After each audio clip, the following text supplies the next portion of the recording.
Barfield, along with maybe Friedrich Nietzsche, who's another person we've talked about on this podcast before.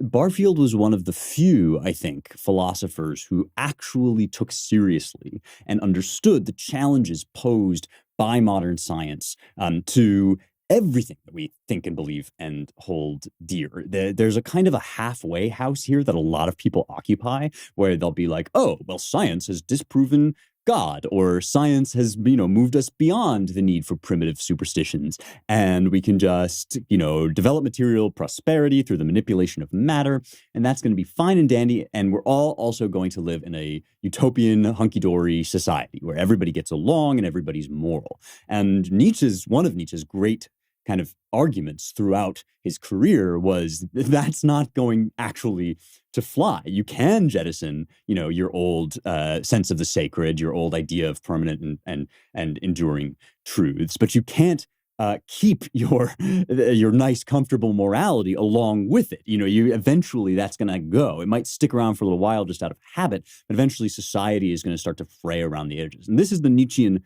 prediction that I think is really coming true in our day. It's taken us this long to see that we can't just cut the root out from under the tree of Western civilization. And those roots are Judeo-Christian in large part, right? You can't cut those roots away and expect the tree to keep bearing fruit, keep giving you all this nice art, all these lovely morals, and so on and so forth. So that's kind of, one way in which Nietzsche saw and took seriously the significance of these, of the scientific revolution. And even more than that, I think of the Darwinian revolution and kind of the 19th century, flowering of something like materialism, or you might call it positivism, which is this idea of a kind of reductive materialist world.